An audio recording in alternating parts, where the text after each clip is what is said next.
Hello YouTube, this is Brian with the Stray Dog Crew, coming to you from the off-grid in northern New Mexico. How y'all doing? It's been a long time, yo. I do apologize. I don't think I've made a video for, 8 years, I think? It's been a long time. I really apologize. It's nothing personal. I dropped out, man. I cut ties with everybody and everything. I went to go play in the deep end for a while. I did maintain an account over on Facebook, still do. My posts over there are public. So it's, a way that loved ones, family, friends, whatever, could check in to make sure I was still waking up above ground. I'd pop in, and a lot of stuff I posted over there was a lot of fluff, maybe some funny stories that happened in the work I was doing. But the nature of the work that I was doing and who I was dealing with and my clients, and there's a lot of rough things happened. And I didn't know how to frame what was happening at the time in a positive way, because, not knowing how the results are going to be. The work that I was doing is I was a street minister for 7 years. Basically, if I wasn't sleeping on the streets with the people that I served, I was staying at the shelter. Occasionally, I would stay at a residence around town where they had cash jobs, farms, things like that. But the main focus was on serving the homeless community. For 6 of those years, I got a chance to work at the local homeless shelter, which was really nice because it gave me a paycheck. And so I took 2/3 of my paycheck and put it into the ministry, so I had something to operate with. So it was really worked out. Unfortunately, I had to retire. I'm a vaccine mandate retiree. As much as I love my boss, I had to tell that man to kiss my ass. I'm not doing that nonsense. I'm sorry, I don't do experimental drugs. But I gotta understand, I gotta be careful, I'm told. I've noticed, or from videos I watched, about the censorship, and there's things I can say and not say. I'm not too much worried about that because my account's not monetized, so they can't take money away that I'm not making off these videos anyway. But anyway, so currently I'm got a place off grid. Off grid means I'm living on a 1/4 acre piece of the desert in the middle of a bunch of sagebrush. It's an off grid community. I think my nearest neighbor is probably a 1/4 mile away. It's kind of cool. Built a house, a small house. Actually, it's a tool shed. It's a 9 by 12. Got 3 dogs now in the Stray Dog Crew. Miss Penny Lou, the love of my life, she passed over back in 2021. It still breaks my heart. But I got a crew of 3 now, and I can probably introduce them to you at some point in another video. And we got a drip that's happening because we just had a snowstorm, and I haven't gotten around to fixing that hole where the rain gets in. But anyway, the production quality on this video is probably going to be a little bit low as well because, with the equipment I have and the equipment I don't have. Yeah, so anyway, it's definitely going to be a low budget production here. So anyway, the reason why I'm making this video is I wanted to talk about animals being our helpers, as it mentions in the Bible. And if I could put you on hold for a minute and let me find my laptop. Thank you for holding. All right, doing a sermon here. I think the traditional way to do a sermon is that you talk about Bible verses and then you talk about how you can apply those to your life. I think that's how it goes. But for me, I do it backwards. For me, the Bible isn't just a book that's got really great ideas, philosophical discussions, life and death. It's wonderful for all those things. But for me, the Bible was literally a lifeline. If you're homeless, you probably don't have an income. You definitely don't have a roof over your head unless you're squatting in a property, which means breaking the law, if that's the point. You got to find a way to feed your dog. You got to feed yourself. And if you're a Christian serving the Most High Creator, you got to find a way to feed everybody else that you can see. So the Bible becomes a literal lifeline. It's like a how-to book. I'm like flipping through the book trying to see, how do I ask for things? We need blankets, peanut butter, and socks. If you're listening, we could really use a lot of that. Please and thank you. So the things that I focus on in the Bible and the things that I find important are definitely from my personal experiences and my personal opinion. Your mileage will definitely vary because I'm told quite often that the stuff I see in the Bible, people don't notice it, or that's unusual. I didn't know that was there. So when delivering sermons on the streets, some of those times it would be something crazy would happen. And then after the dust had settled, the guys would look at me and go, "What just happened?" And then I'd talk about the Bible. And so having said that, here's the story of Coyote Joe. When I was working at the shelter, I would combine the ministry when the shelter closed at 8 a.m. And the shelter was very generous, and if there was anything there that was a donation that I could use in the ministry, they would encourage me to pass it out. So I really appreciate them for doing that. This morning, I don't know, it was late fall, winter time. It was really cold. So I grabbed a blanket, grabbed some food and some water, and I started on the walk. And the town I was in is Taos, and it's only 3 miles long. So about an hour, 2 hours, you could pretty much cover the town if you keep moving. So I'm going down Paseo, which is the main road, the main drag, and I see a trash can that's pushed over. I'm like, huh. And then I can hear claws inside of it. So I'm thinking there's a dog or a cat that's in there rutting around. So, of course, I tell the animal, get out of here. Go on, get. So the animal comes out kind of slowly and turns and looks at me. And it's not a dog or a cat, it's a full grown male coyote. He's a big boy, too. He's beautiful. And he's about 5 feet away and he's looking at me like, what? I mean, do you mind? I'm rummaging over here, kind of a look. So I said to the coyote, I said, Mr. Coyote, you're next to the road, bro. That's a paseo. You should move. And when I said move, he took off running. And I was like, whoa. Now, a little something about myself that not everybody knows is that I see visions, or put it plainly, I see things that aren't there that people don't see. And sometimes those things lead me to do things, whatever. It's hard to explain. But I thought I was having one of those moments. I'm like, this can't be real. This is some kind of a vision. The coyote's a trickster. Sometime, all right, I got to figure this out. So as I'm walking, I start walking off in the direction the coyote ran off to. But he wasn't running full speed. He was trotting, and he kept looking back, almost like, are you following me? And it reminded me of Lassie, little Timmy stuck in the well.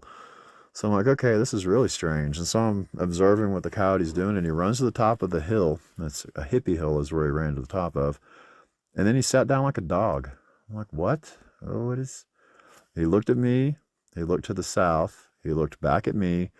Then he looked to the south again. And then he turned around and ran right into the plaza. Now, the plaza is like Taos is a tourist town, so there's a lot of activity in the plaza. But when the coyote ran in the plaza, I heard a lady scream, oh my God, is that a coyote? And then another guy hollered and screamed, and apparently it wasn't a vision. That was actually a really coyote. Then it was tripping me out because I've never seen that behavior from a coyote, just hanging out in the day.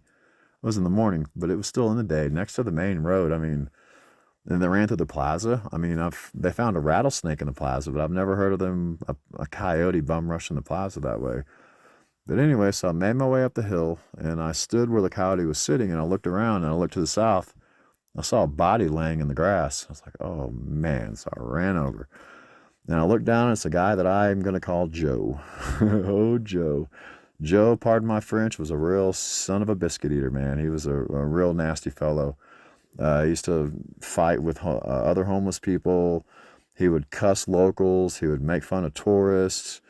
He was downright nasty with the police. I mean, really bad moto, really bad guy.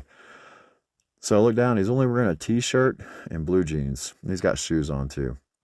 And the dude, it's like his lips are turning blue. And I immediately think that he's dead, but I see that he's breathing.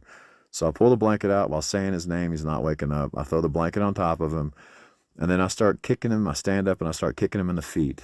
Now, this is important. If you're somebody on the streets asleep and you want to wake them up, don't touch them on the shoulder or anything like that. Or especially if they're a veteran and they got PTSD, because they wake up swinging. They might come at you with a knife they have hidden. So I'm kicking his feet, and he opens his eyes, and he gives me a look like, what the hell? I said, good morning, brother. Jesus Christ sent me here to save your life. There's some food, there's some water. You need to get some clothes, bro. And then I walked off.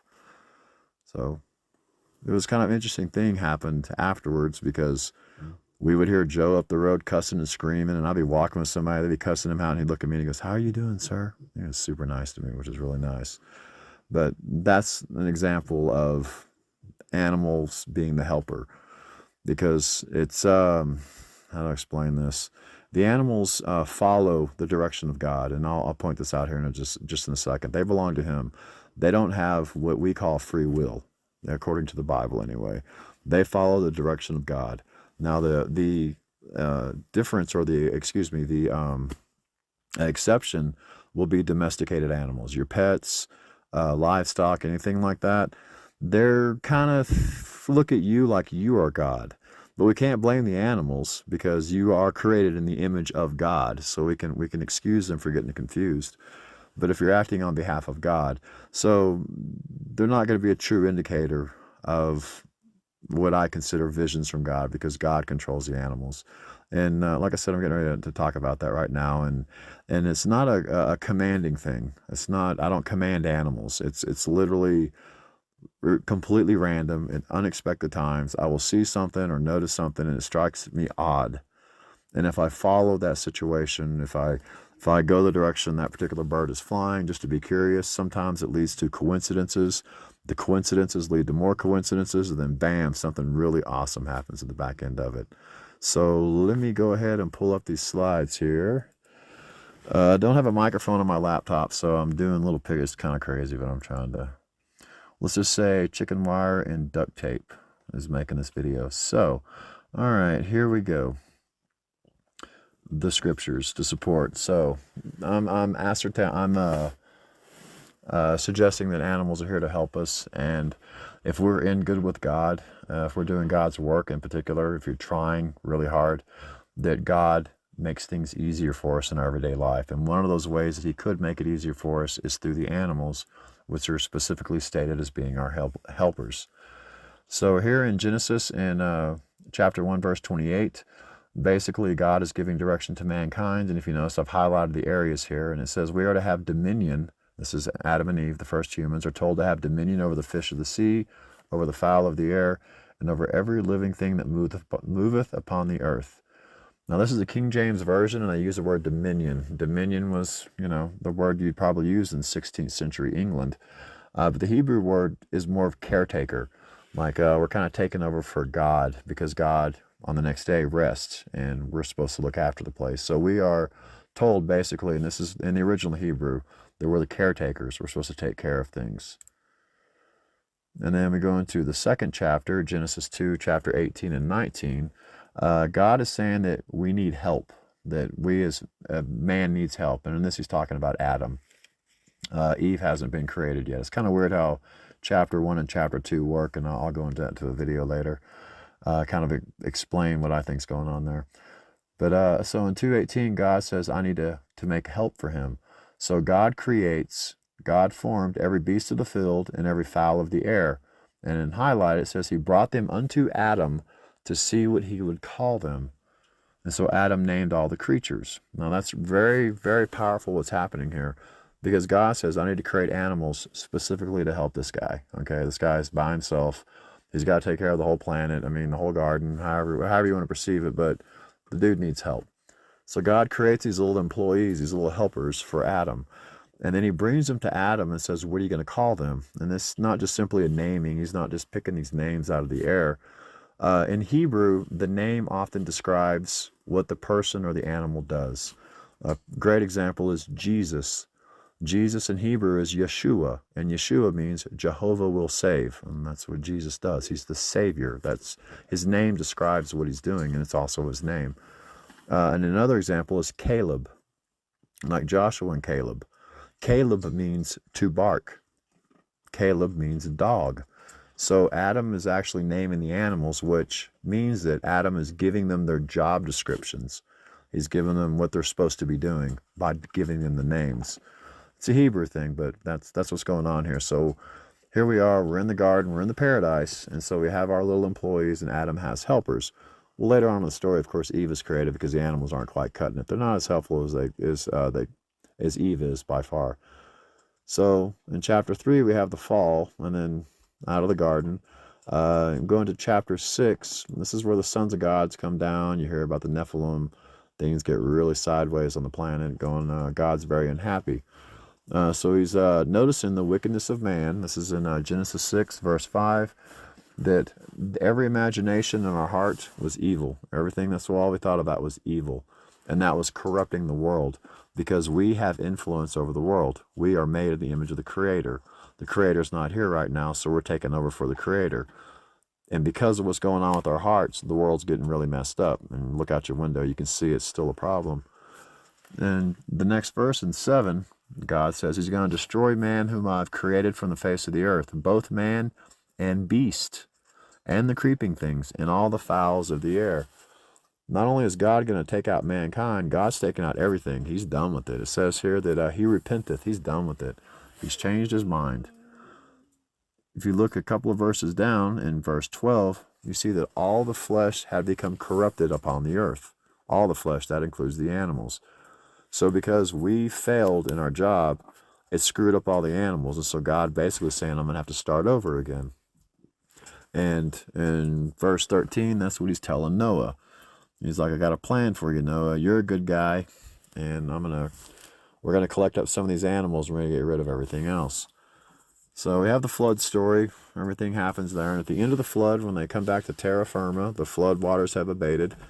God's talking to Noah, and he says, by the way, all the animals fear humans now because your hearts are evil. So I've commanded the animals to be afraid of you and to run when they see you. And that's in Genesis 9, verse 2. So that's why animals now, when you see the animals, they take off running.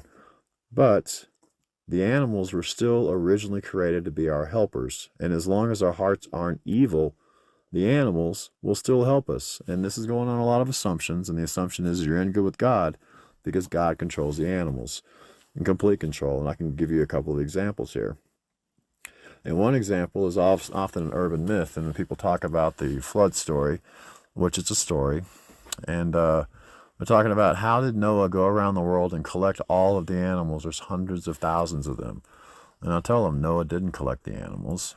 God did. In Genesis 6:20, you can see where it's highlighted that God says, 2 of every sort shall come up to thee. And so God is the one that actually commanded the animals to show up in 2s, and some of them showed up in 7s. And Noah's job was to house them and keep them alive for the duration of the flood. Can you hold on just a second? I need to let a dog outside. My apologies. Where was I? Okay. So God controls the animals. And we can see this happens throughout the Bible. God's commanding animals to either help or, in a lot of cases, to hinder. And one of the cases where God sends the animals is in 1 Kings chapter 17, verse 4. And this is about Elijah. And he commanded ravens to deliver food to Elijah that was out in the middle of the desert, is one example. Now, on the reverse side of it, not the reverse side, but as far as us humans commanding animals, I don't see a lot of examples of that happening. The only one I can think of off the top of my head of humans actually telling animals what to do would be of Noah, and Noah is considered perfect in the eyes of God. And maybe that's what it was, is he was a special case. Because in the Genesis 8, some people don't know this or don't realize it, including Christians, is that the raven was actually the first disciple of God. That was the very first person or animal that was commanded by God or a servant of God to go do something. And that's in Genesis 8:7. He sent out the raven to go check for land, but the raven didn't find land. It went to and fro in the world. And so he sent out a dove, and the dove went out, couldn't find land, came back, and then on the third attempt, he sent out the same dove after 7 days, and that's when the dove returned with the branch, the olive branch, showing that land was there. So that's the background of it, of why I believe that animals are our helpers. And if you are in good with God, if you're trying to do God's work, if you go out of your way not to step on insects or bugs, those type of things, you may notice, or that maybe the animals that keep flying around your head are trying to tell you something, or it could just be my craziness. Peace be upon you, brothers and sisters.